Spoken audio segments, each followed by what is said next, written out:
Sau hơn nửa ngày tham quan núi Bà Tây Ninh và ăn xong bữa trưa, mình trở về trung tâm thành phố để đến với khách sạn Melia Vinpearl Tây Ninh, một trong những khách sạn 5 sao đầu tiên và duy nhất của thành phố tính tới thời điểm hiện tại.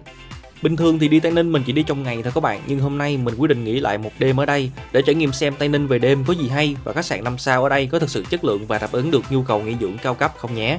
Và thân chào các bạn đã trở lại với Chef Cooking and Sharing. Bây giờ là khoảng 3 giờ chiều và mình đang có mặt tại sảnh lễ tân của khách sạn Melia Vinpearl.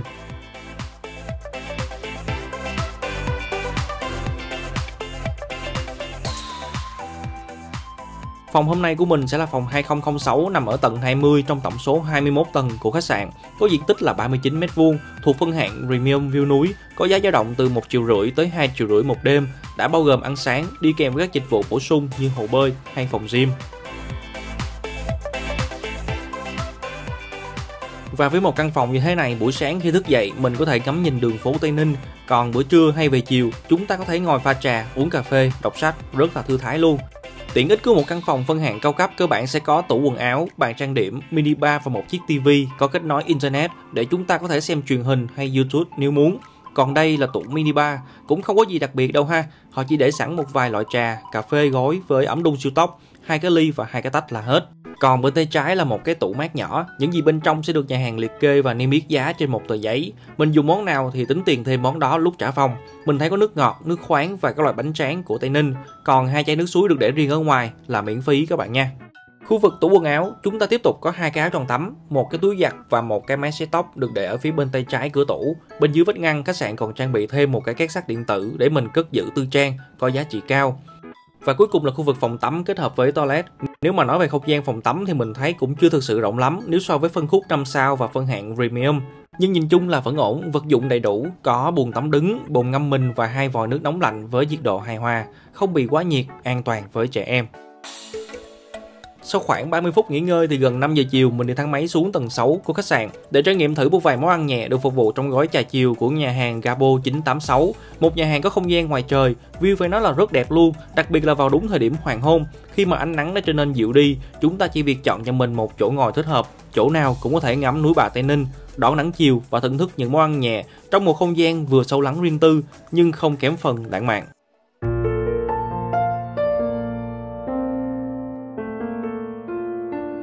Set menu mình gọi hôm nay nằm trong gói trà chiều có giá 250.000 dành cho 2 người, bao gồm một vài món mặn, ngọt và thức uống.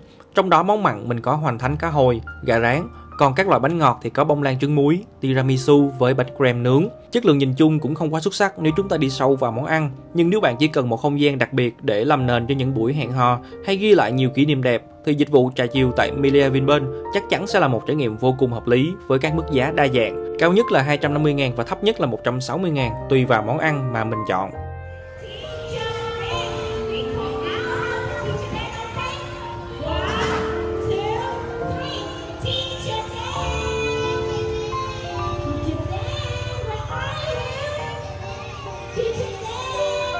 Buổi tối ở Tây Ninh nhìn chung cũng không có nhiều hoạt động như Sài Gòn, nhưng may mắn là đợt mình đi ngay vào đêm Trung thu nên ở khu vực sảnh ngoài của khách sạn, họ cũng có bày bán các món nướng BBQ cho gia đình và các bé thiếu nhi đi chơi hội trăng rằm tại Vincom có thể mua và thưởng thức trong lúc vui chơi.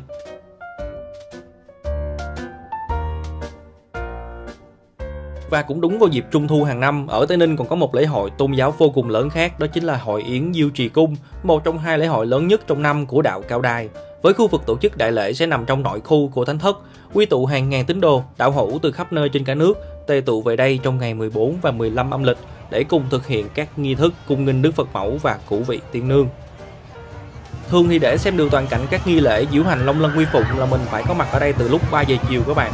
Nhưng mình thì mình chỉ hữu duyên ghé qua thôi nên không có quay hết được các hoạt động trong lễ hội này.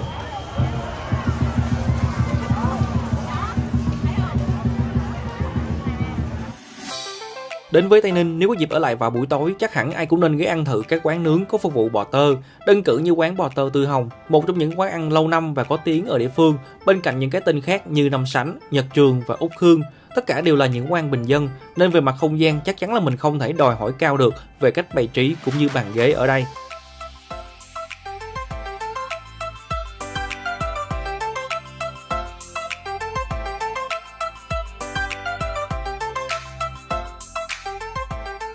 Về menu của quán Tư Hồng, họ chỉ bán những món liên quan tới bò thôi các bạn, không có độn thêm các món ăn tổng hợp khác như gà, cá hay thịt heo. Giá thì cũng tùy vào số lượng người ăn, với 4 mức giá khác nhau, từ nhỏ tới lớn. Nhưng thực sự mà nói, chúng ta chỉ cần kêu phần nhỏ nhất là được, nhiều lắm. Một phần nhỏ nhất ở đây có thể chia ra 2-3 người ăn lận, chứ không phải kiểu từng chút một như ở Sài Gòn đâu. Còn về nước chấm ăn kèm thì chúng ta sẽ ăn chung với mắm tôm, bột ngọt, đường, tắc, đi cùng với một khay salad rau rừng, chuối chát và khế chua. Việc pha nước chấm cũng rất đơn giản với một lượng ớt băm tùy thích. Mình sẽ khuấy tan một phần đường cát vào mắm tôm trước, rồi mới nặn tắc vào. Điều này giúp cho phần mắm được dẻo hơn thôi, chứ cũng không quá ảnh hưởng tới hương vị chung. Ai mà thích cho tắc vào khuấy cùng một lúc cũng được luôn nha.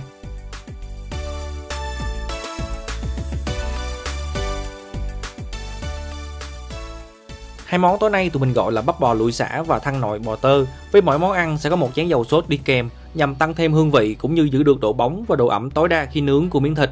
Riêng mình thì mình đặc biệt thích cái chén dầu sốt trong dĩa thăn bò, nó thơm sả và ngọt ngọt, ăn rất là lạ miệng.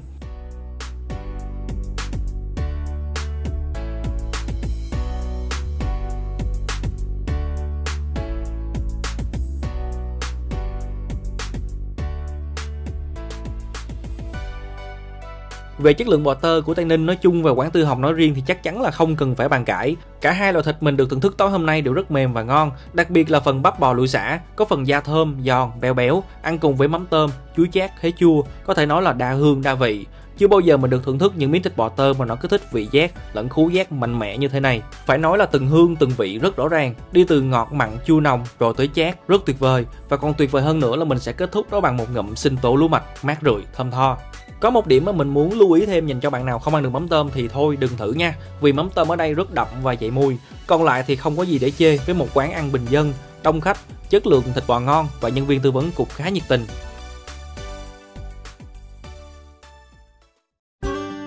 Buổi sáng thứ hai ở Tây Ninh, mình dự định đi tham quan thêm vài nơi xung quanh thành phố và ăn sáng đâu đó trong một khu chợ địa phương. Nhưng có lẽ đã phải thay đổi kế hoạch do sáng hôm nay trời mưa rất lớn, sương mù che kín núi Bà luôn các bạn. Và kế hoạch dự phòng của tụi mình chính thức được triển khai, đó chính là đi trải nghiệm hồ bơi trong nhà ở tầng 5 và sau đó là lên ăn sáng buffet sáng ở tầng 6 của Melia Vinpearl. Hồ bơi ở đây thì mình thấy khá sạch, không bị hăng mùi nước tẩy. Với sáng nay hầu như cũng chỉ có 2-3 người bơi thôi, nên nhìn chung bơi cũng khá thoải mái. Còn buffet sáng thì sẽ được phục vụ tại nhà hàng Rumba nằm ở tầng 6, mở cửa từ 6 giờ tới 9 giờ 30. Không gian nhà hàng Rumba thì mình thấy được trang trí theo kiểu Âu với phong cách cổ điển, sức chứa ước tính vào khoảng hơn 100 chỗ ngồi và số lượng món ăn ở đây cũng rất đa dạng, có khoảng từ 40 tới 50 món Âu Việt khác nhau. Trong đó các món Âu mình có thể lựa chọn bữa sáng bắt đầu bằng những món trứng chiên, xúc xích, thịt xông khói kết hợp với vài loại bánh mì, salad và phô mai.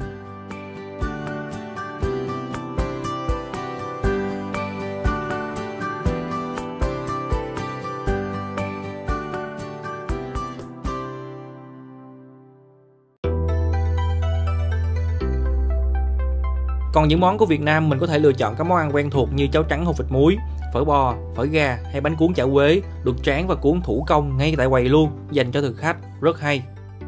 Vợ mình thì chọn phở gà, còn mình thì ăn thử các món Âu. Tổng kết lại chất lượng đều thuộc mức tốt các bạn. Bếp của Vinpearl Tây Ninh họ nấu món Việt ra món Việt, món Âu ra món Âu, rất ngon. Ngon hơn nhiều so với sự kỳ vọng của mình.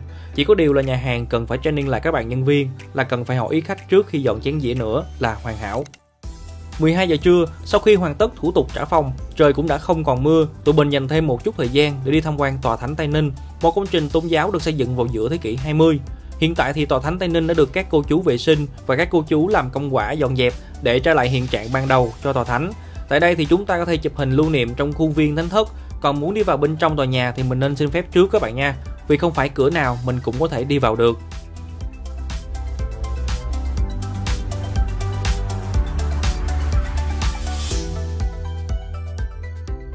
Gần 1 giờ, tụi mình ghé quán Úc Thiên để thưởng thức thêm món đặc sản cuối cùng của Tây Ninh trước khi về lại Sài Gòn. Đó chính là món bánh tráng phơi xương, cuốn thịt luộc, rau rừng. Úc Thiên cũng là một quán ăn bình dân quen thuộc của người dân nơi đây, với thực đơn chủ đạo chỉ có 2 món là bánh canh và bánh tráng, có giá từ 30 cho tới 50 ngàn một phần, rất phải chăng.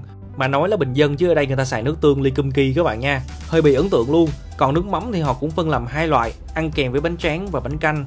Với loại dành cho bánh tráng sẽ có vị chua ngọt, còn loại dùng cho bánh canh sẽ là nước mắm mặn với ớt ngâm. Bữa trưa hôm nay tụi mình gọi 2 phần bánh tráng phơi xương có giá 40 ngàn một phần và một tô bánh canh thập cẩm có giá 45 ngàn một tô. Với một phần bánh tráng phơi xương chúng ta sẽ có một đĩa bánh tráng, một đĩa thịt luộc và lòng luộc thập cẩm, đi kèm là rau rừng, dưa leo, bún và đồ chua. Đầu tiên là mình sẽ thử trước tô bánh canh thập cẩm của quán Úc Thiên với một chút ớt băm ở bên trên. Về phần nước dùng thì hôm trước ở quán Nam Dung mình đã có một sự hài lòng nhất định, thì hôm nay được ăn thêm một tô bánh canh nữa của Úc Thiên, phải nói là rất đậm đà hơn rất nhiều. Phần thịt cho vào cũng đa dạng hơn, giá một tô chỉ 40.000 thôi mà miếng nào miếng nấy cũng vừa mềm lại vừa dày.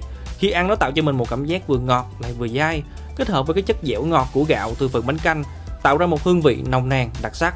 Tô bánh canh này phải nói là ăn không bao giờ quên, từ những miếng da heo mềm mại chấm với nước mắm cho tới những miếng thịt nạc vừa có mỡ vừa có gân, giòn giòn thơm thơm.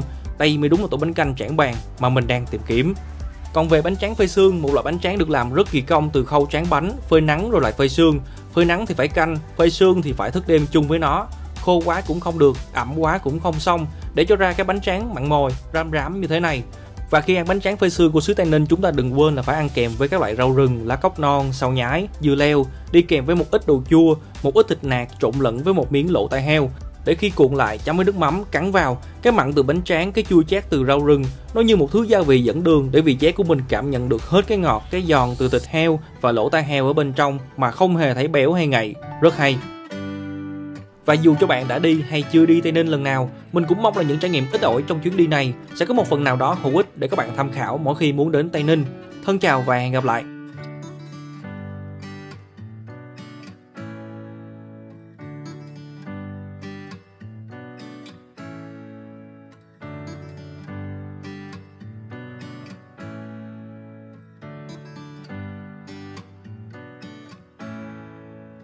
Rồi bánh này là combo bánh phơi sương, bánh cuốn. Còn bánh này là phơi sương sa tế. Rồi cái này là bánh dẻo tôm cuộn bơ, bánh tráng xì ke, bánh tráng rong biển. Rồi đây là bánh tráng ống phô mai. Đó. Rồi em giới thiệu là anh chị thích cái nào em?